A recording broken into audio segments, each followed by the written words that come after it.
Hello, everyone, and welcome to the latest of Jinsa's weekly Gaza War updates. We've got a row of familiar faces here for our audiences. I'm Jonathan Rui, Jinsa's Director of Foreign Policy, and I'm pleased, as always, to be joined by General Yakov Aish and General Amikam Norkin. General Aish, of course, is the Julian and Jenny Josephson Senior VP for Israeli Affairs here at Jinsa, and he is also the former Israeli Defense Attaché to the United States and Canada, among many other career accomplishments. General Amikam Norkin is a distinguished fellow here at Jinsa, and among many other things, the former commander of the Israeli Air Force.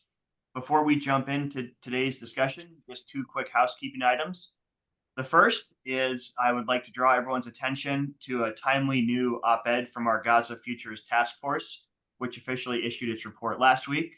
We have an op-ed in Fox News today, co-authored by JINSA's very own John Hanna, the Randy and Charles Wax Senior Fellow here at JINSA. It's a nice summation of the longer report, both of which can be found on JINSA's website, and which will bear a lot of relevance on many of the topics we discuss today. Second and last item, as always, if you have questions for our panelists, feel free, as always, to type them into the Q&A box on your screen, and we will do our best to address them in turn. A lot of things, obviously, to cover here today. General Aish, I'll start with you. I think the most pressing issue here, at least in the United States, is the humanitarian issue. We've seen reports today of ongoing U.S. airdrops of humanitarian aid supplies into Gaza. Of course, last week there was the incident at a humanitarian supply point inside Gaza. And then we've also heard reports about the U.S. potentially setting up a temporary port in Gaza to help alleviate the humanitarian situation. Could you start off just telling us a little bit about, from the Israeli perspective, sort of what the humanitarian situation appears to be in Gaza and sort of what the status of ongoing efforts, at least by the United States, are to try to alleviate that? Okay, thank you, Jonathan. I'm not sure I'm the one who can describe exactly the U.S. effort, but I can tell you that what is going on the ground is coming from many different places, to include the U.S., the Rafa crossing, or the Kerem Shalom crossing. Many convoys are going in as well.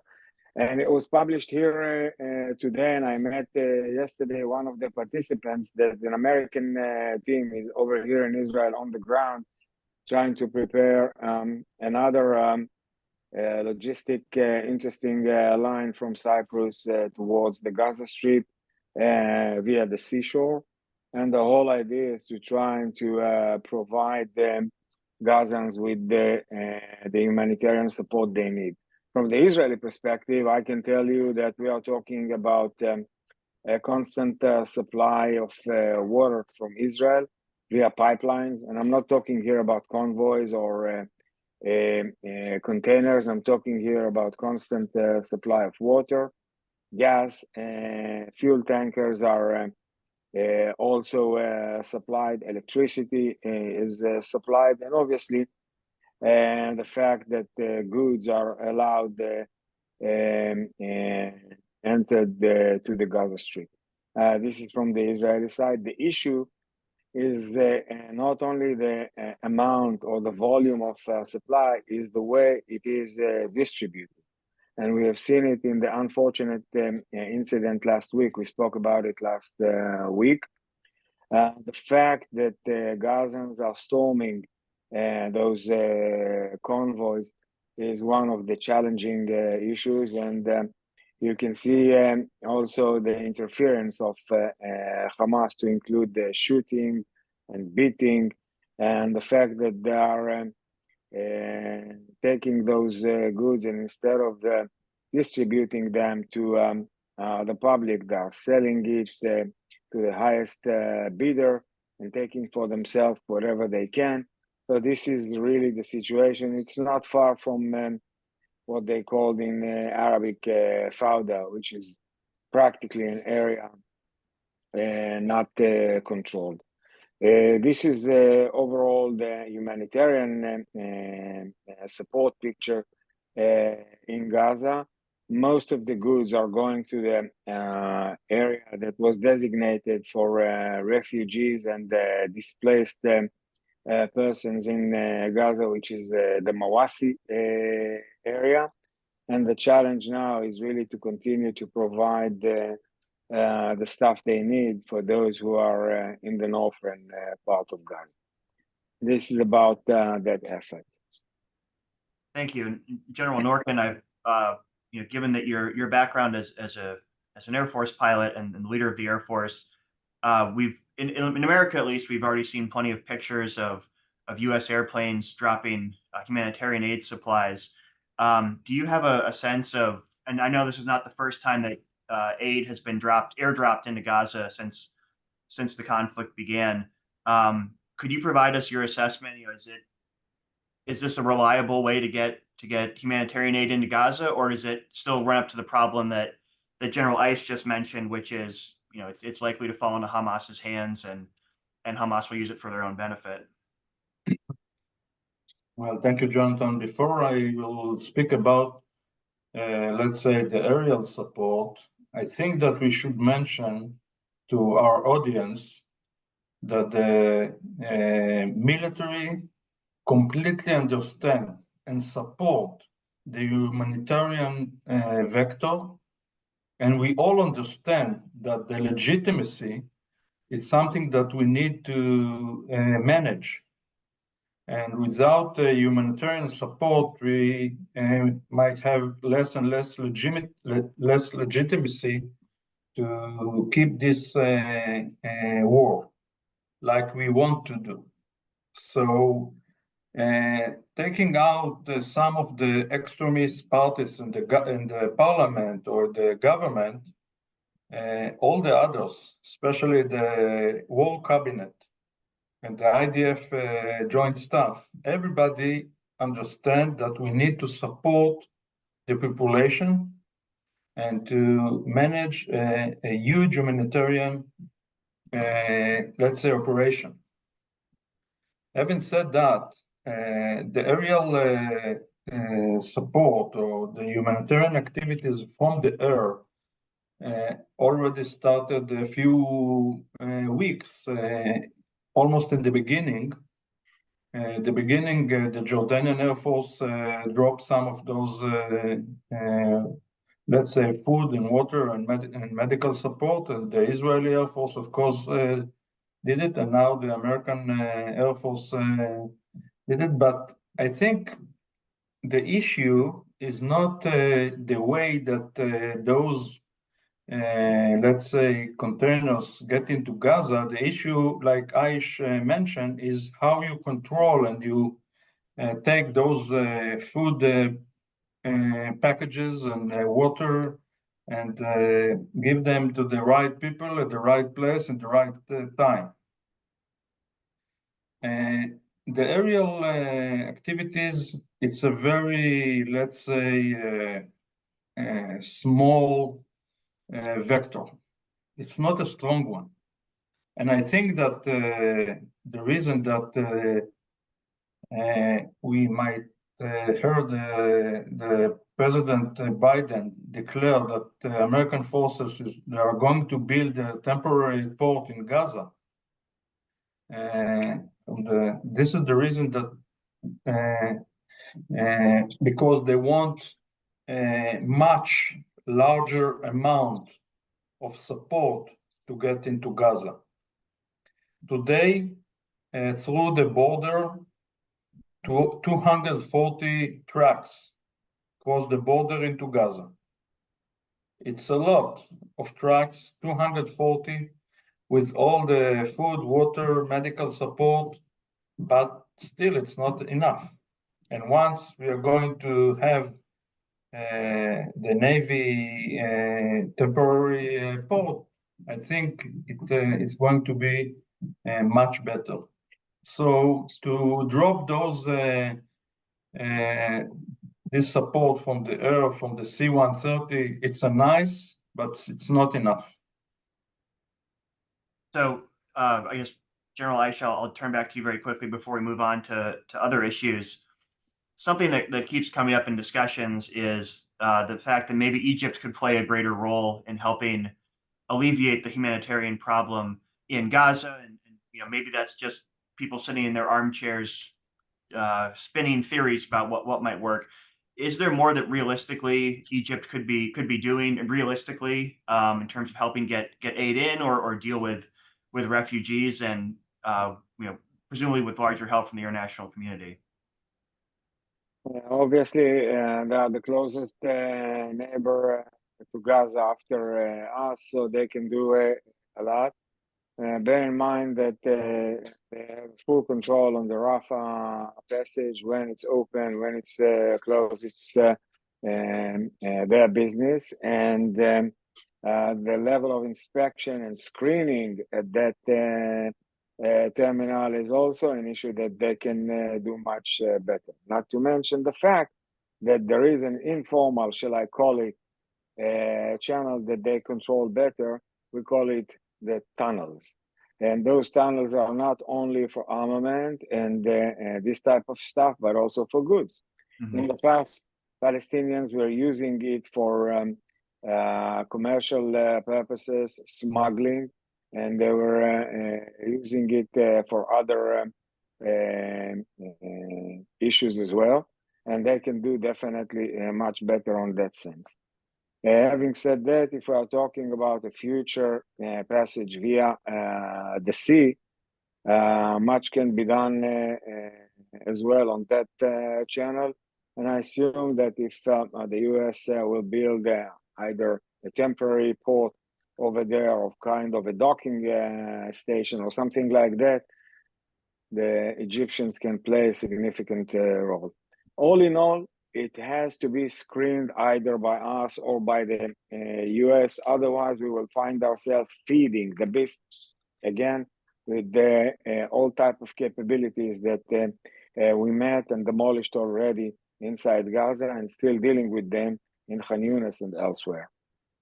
And the problem, Jonathan, is that I think that Israel didn't decide what's going to be, who is going to control Gaza the day after till now. And I think this is part of the problem, because you can push in more and more food or goods or any medical, but you need the system. And there is no system right now. So it's to bring all those products into Gaza Strip. It's the first step, but the main step is to build a system. And I think we are on delay.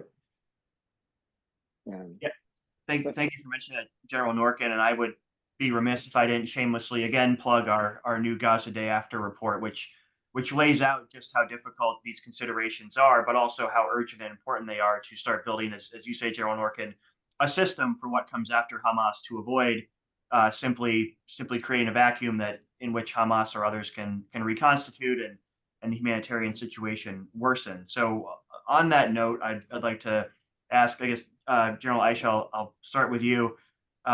We've been hearing a lot about an impending operation in Rafa for the IDF to sweep down to basically the southern limit of Gaza. What can you tell our listeners about the status of that operation? Because obviously it's intertwined with the question of a possible ceasefire and hostage deal as well.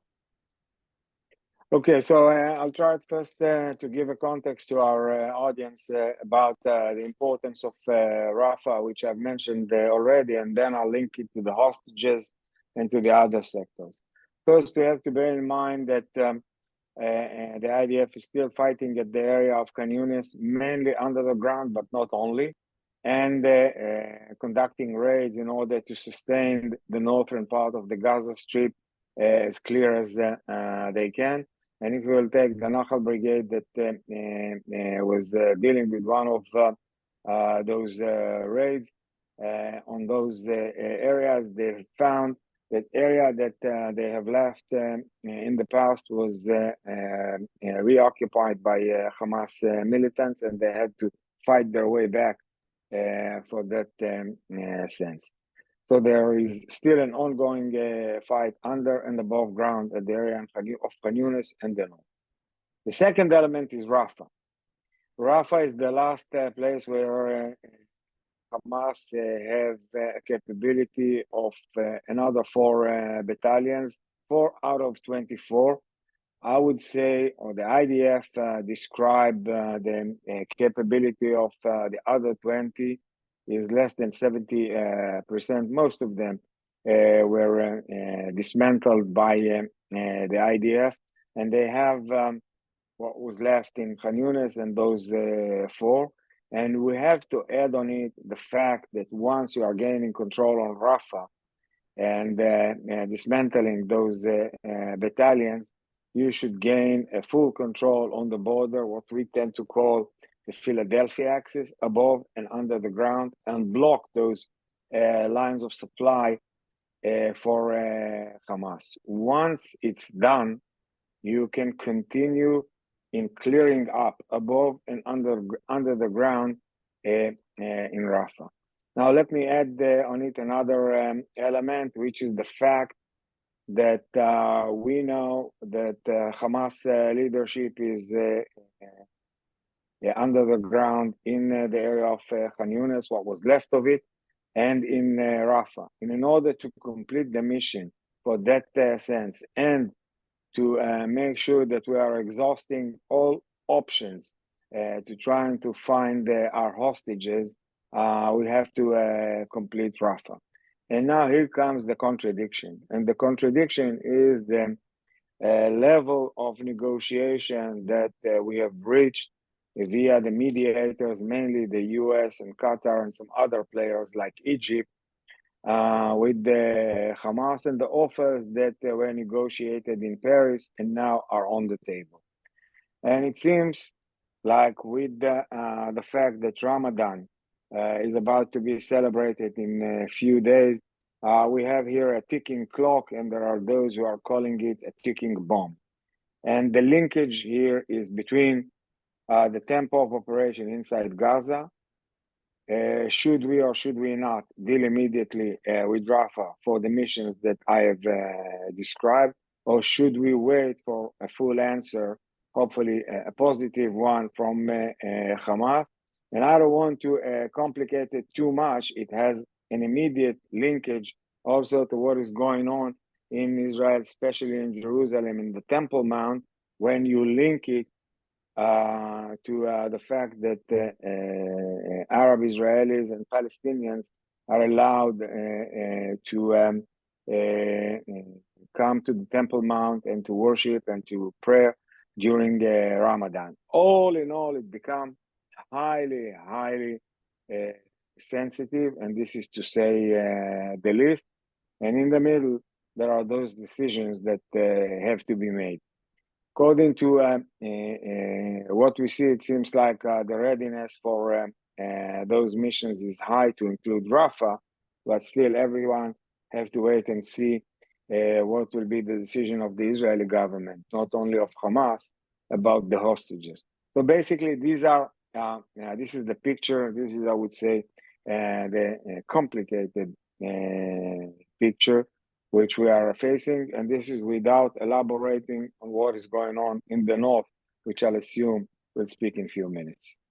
Yes, thank you, General Aish. And before we sort of branch out and look at other issues beyond immediately Gaza, General Norkin, are there any follow-on thoughts you have on the rather expansive question that I just asked General Aish about the potential ceasefire and Rafah operation? I know there's a lot there. Well, first of all, we always should remember the goal of this war. No military threat in Gaza Strip. So having said that, we couldn't leave those 4 battalions in Rafah. I think that the IDF till now do very good activities all over Gaza Strip, and the threat now is the lowest since 2005. And I can see here in the QA box a question about, do we secure the people that coming back they are going back to the houses and the villages? The answer is, of course, yes. And my assumption is that in the next coming years, the area around Gaza Strip might be the most quiet, let's say, years because of the Gaza War. So without destroying those 4 battalions, we cannot finish the mission. And the way to do it, General Aish already described. But I think that what we are seeing here is an American pressure to bring all the vectors to the same timetable. Why? It's good for us to have now a deal for the hostages first, a ceasefire around the Ramadan, at the same time to try to close a deal or sign a deal, a political agreement with Lebanon. Mm. So at the same timetable, I think those 3 are the main vectors. And without doing that, the linkage, as General Aish mentioned, between Gaza, Lebanon, Judea and Samaria, and Jerusalem, at the time of the Ramadan, the linkage might be much stronger. Mm-hmm. So it's very, very helpful to hear it explained that way. And I definitely want to get into the Lebanon side of this equation before our time is through today. But just to circle back to the question about being able to repopulate the Gaza envelope and provide security for returning Israeli citizens there. We've heard about there will be a demilitarized zone just inside the Gaza side of the border. That's obviously part of the equation. Other than also assuring that Hamas cannot reconstitute in Gaza, what else might be required on the Israeli side of the border to ensure that citizens can be safe and for them to feel like they can move back into the Gaza envelope? Will require a larger permanent IDF presence along the border? What kind of things might we be talking about there?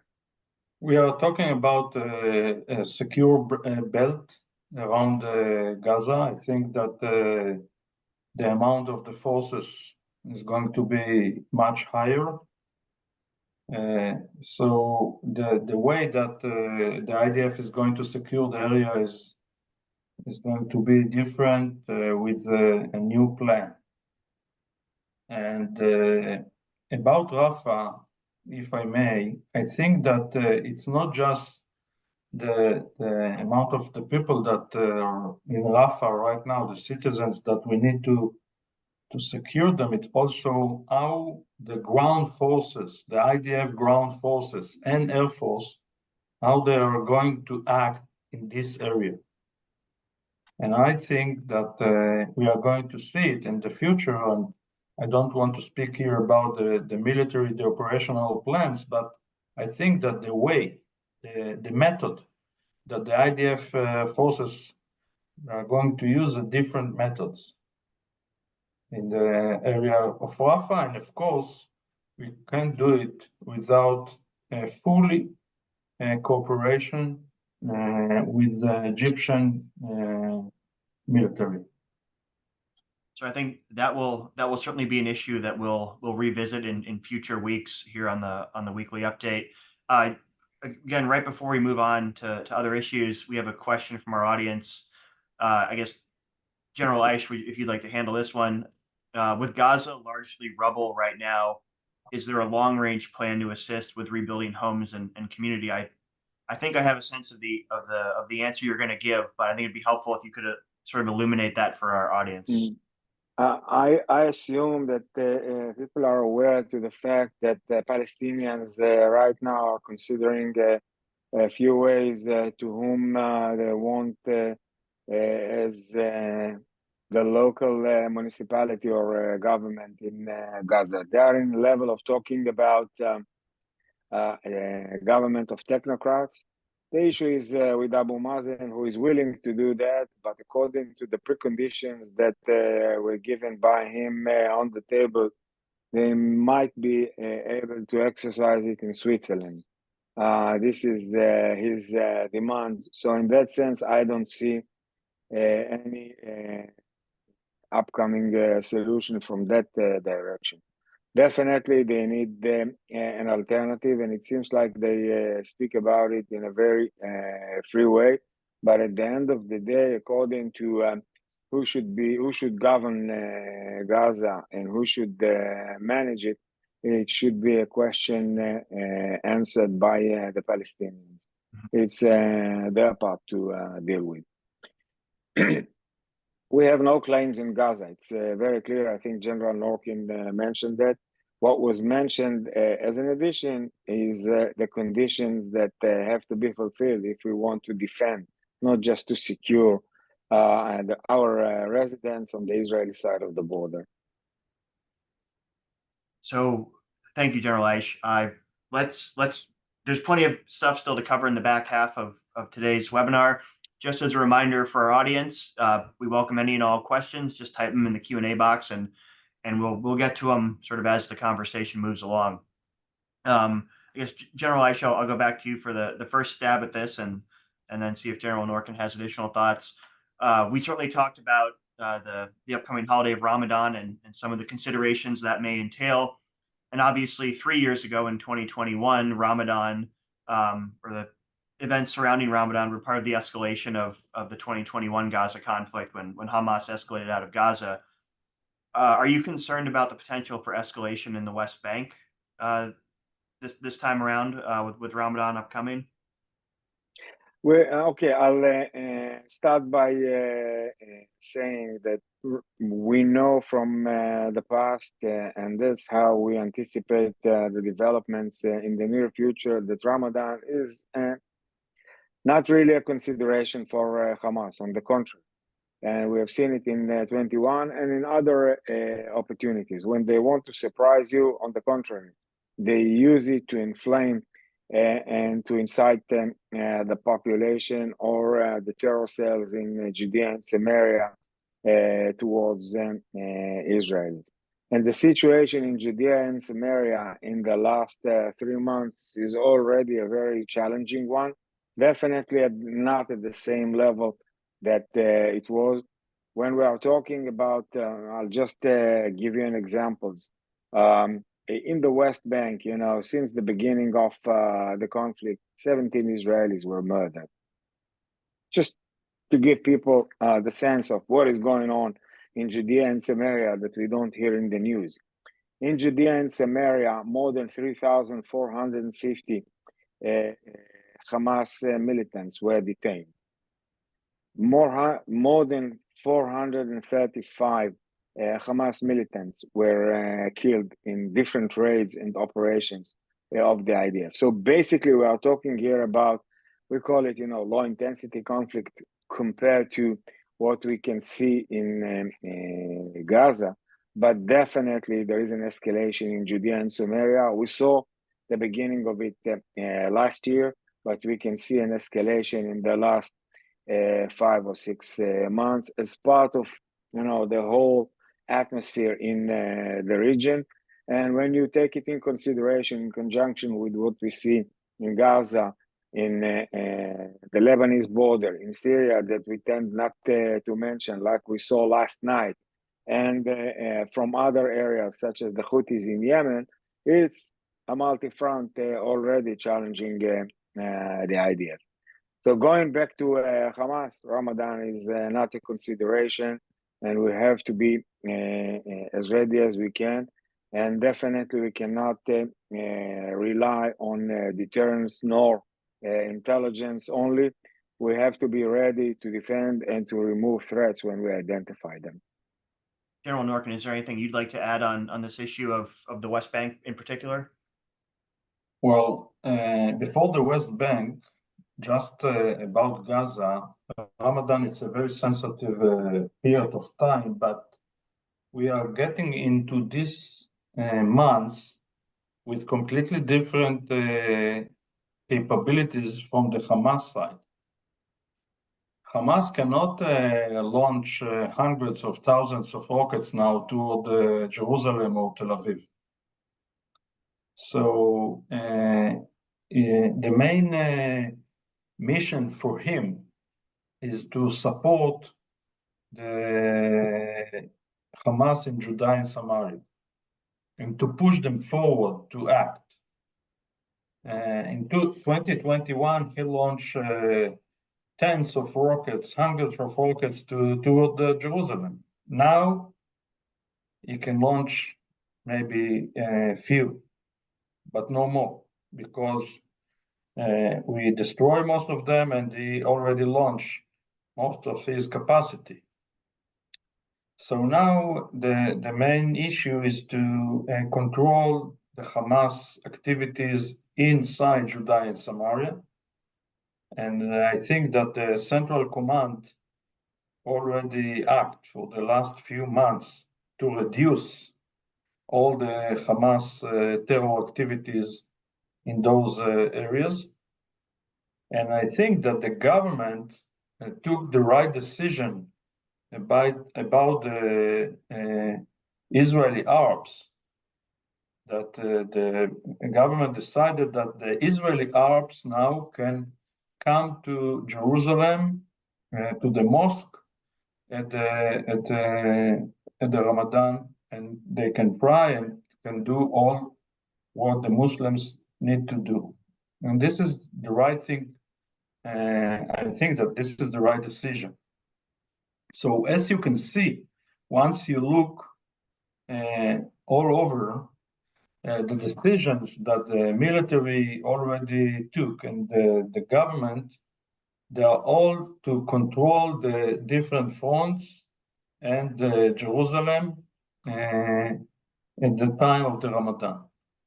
At the same time, to keep pushing Hamas in Gaza and to try to achieve a deal for the hostages. And once some of our audience asked about what might happen about the Rafa operation, I think that yes, the answer is yes. I think that the IDF won't start now the operation in Rafa, especially at the beginning of the Ramadan holiday. Thank you for that, General Norkin. And generally, you know, the war is going to take time, especially once you want to destroy the military capabilities in Gaza. So we are just in March. I think it will take another few months to complete the mission.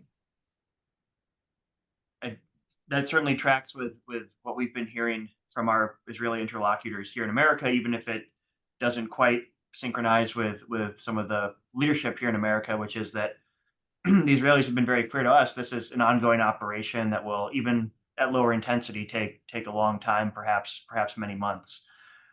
Something else that's perhaps got a less certain timeline, but I'd love to get your thoughts. General Norkin, I'll start with you, and that's the question about Hezbollah and the future of what's going on in Lebanon. We've heard recently several things sort of all at once.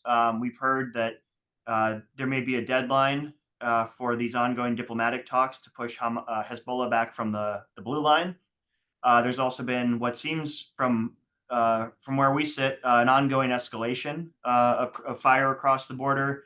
And then we saw reports very recently that Iran gave Hezbollah a green light to escalate its attacks against Israel if Israel does push into Rafa. So could you provide our audience an idea of your assessment of what the situation looks like between Israel and Hezbollah, and maybe the prospects for either a diplomatic resolution in the short term or escalation instead? Yeah.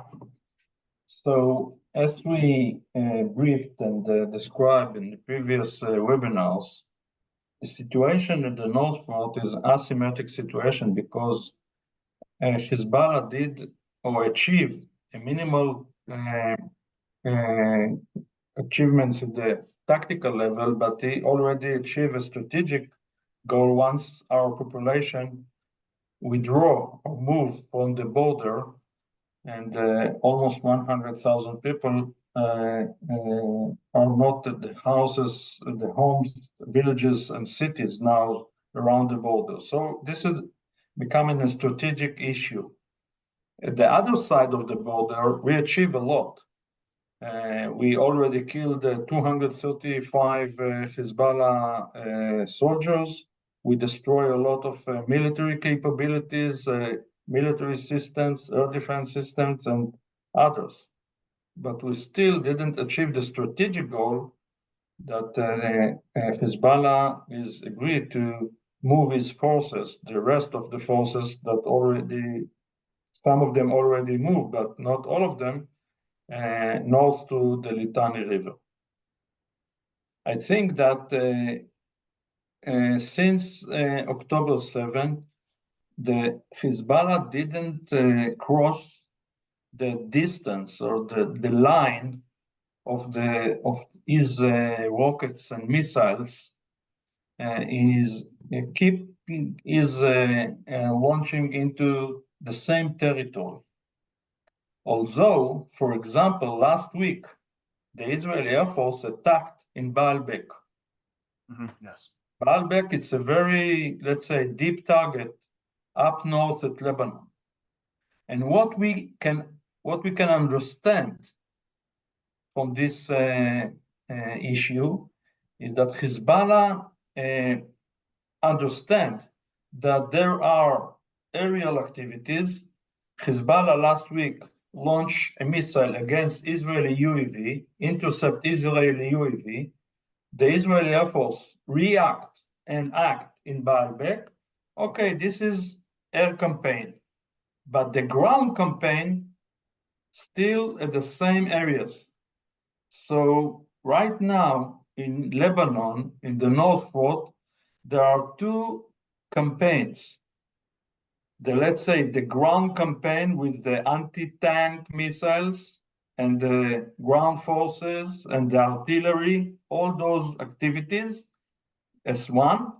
And another one is the aerial campaign that the Air Force acts from time to time much more against targets in the north part of Lebanon, against aerial threats, and Hezbollah is trying to intercept the Israeli UAVs. So it's a parallel operations. I think that we achieve also the aerial campaign freedom of action, because a year or two before October 7, we almost didn't fly above Lebanon because of the air defense threat in those areas. And now we are flying again. We're flying above Beirut. We're flying all over with our F-16, F-15, and the UAVs. And this is something that it's a change. It's a huge change at the strategic level for Nasrallah. So, or maybe I might mention that Nasrallah deputy, a few hours ago, did an interview to the Lebanon media and says that he thinks that the chance for a full-scale war is at 10%. So it's a new breaking news, okay? And I think that both sides don't want to push forward to a full-scale war. This is, I think, my personal opinion, that this is not the interest of Israel right now. We should achieve our goals by political agreement. We did a lot till now with the military. And I think that Hezbollah don't want to be the one that is going to blame that because of his activities, the Israelis destroy Lebanon all over. So thank you, General. That was very, very helpful. And if I'm not putting words in your mouth, it would seem like you would say that Hezbollah remains deterred at least above a certain threshold from escalating this conflict. Like General Aish, I'd like to get your thoughts because, again, speaking from where I sit in Washington, it certainly seems like from over here it looks like tensions are certainly heating up along the border. So I'd love to get your thoughts on this deterrence situation. Okay, thank you, Jonathan. I'll start with the way you have understood General Norkin, and I'll comment about that. I'm not sure that Hezbollah is deterred. I'm not sure this is the word that I'll be using. I assume that Hezbollah is limited to the level that was described by the Supreme Leader in Iran. And the fact that they are not moving into a full escalation or full-scale war is due to that, because they were built in the last 15 years after what they have suffered in the Second Lebanon War for the D-Day, for the day that we will attack Iran. This is their way to deter us. And the fact that they have lost so far more than 232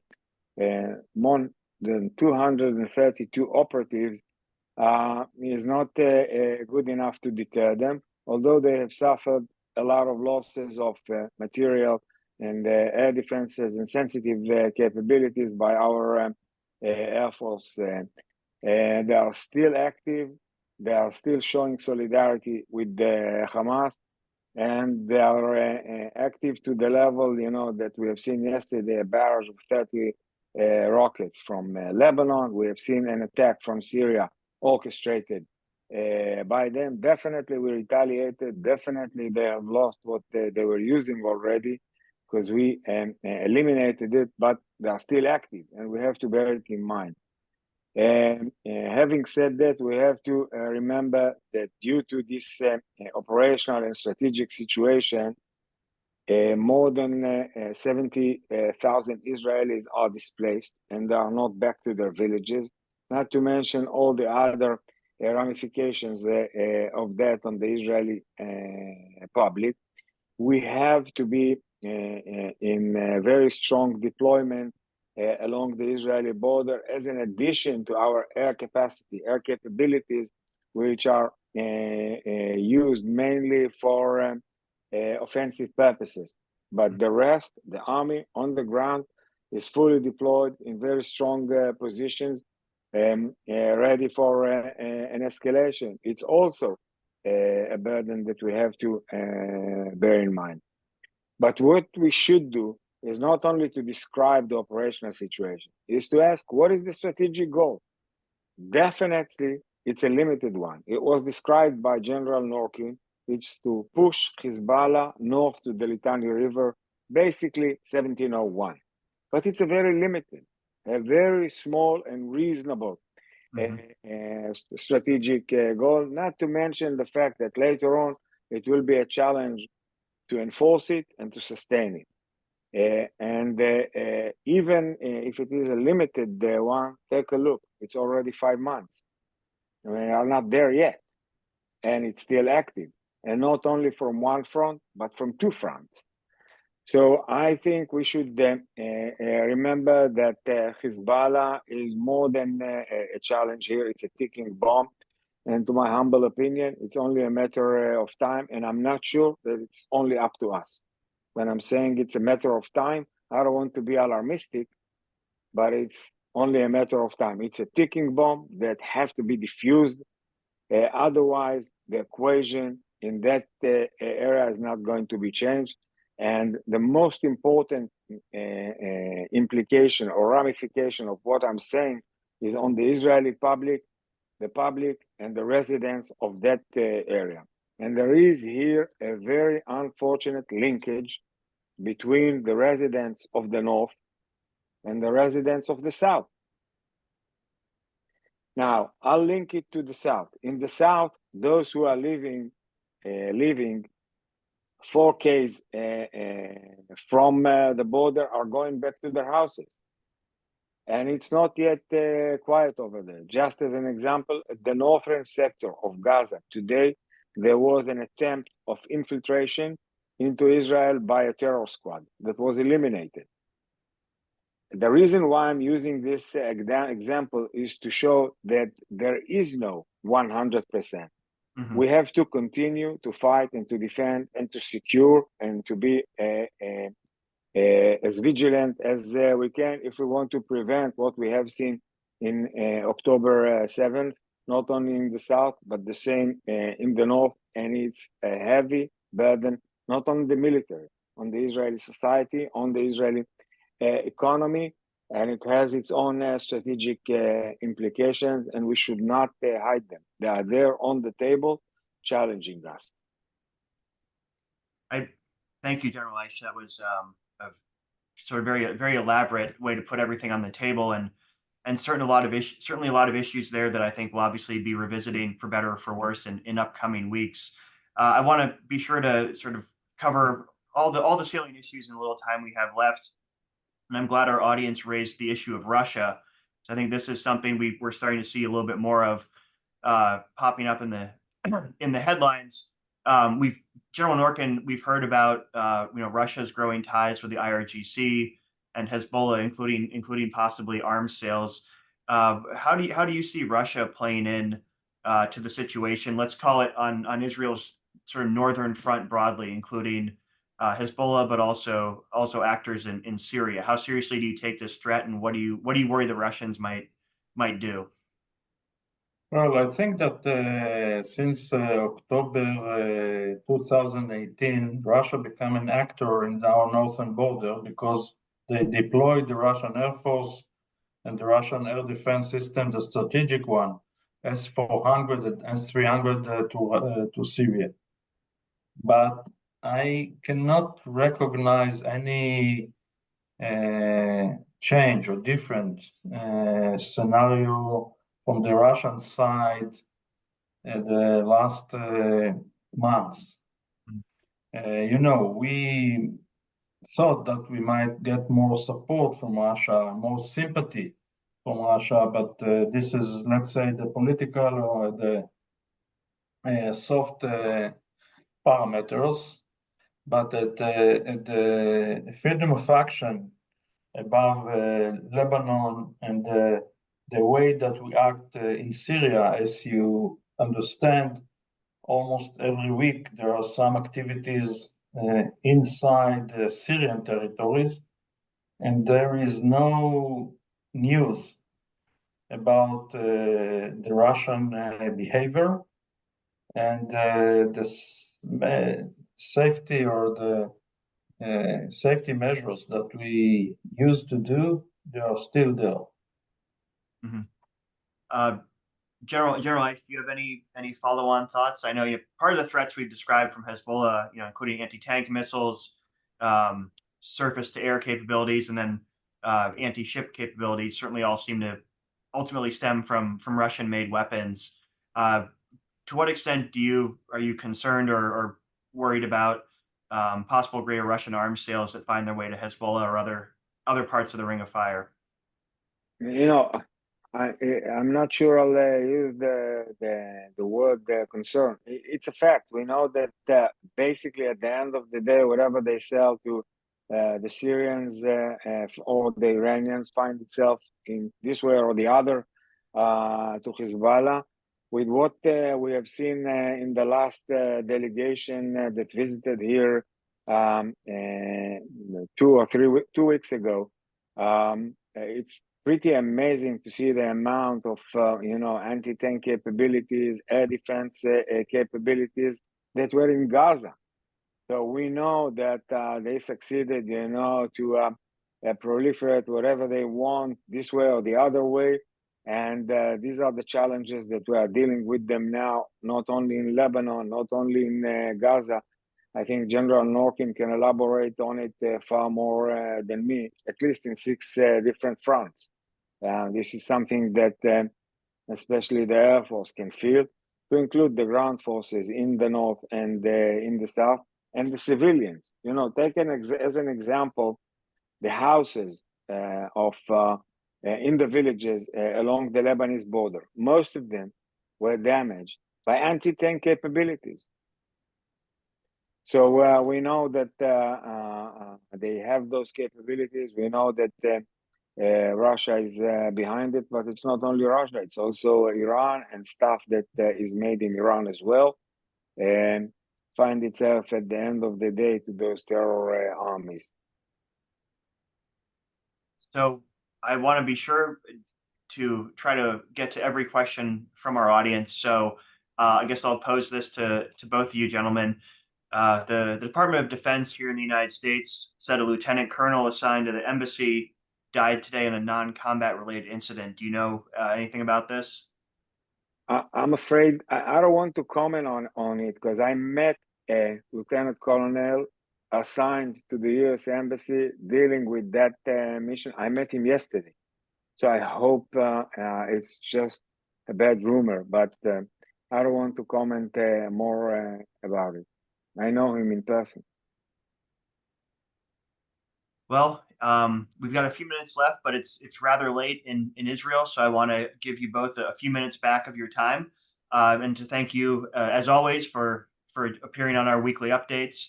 And to our audience, thank you again as always for joining, and stay tuned for further JINSA materials and webinars in the future. Thank you again. Thank you, Thank you, Jonathan. Jonathan. תודה, Have a מכם. quiet week.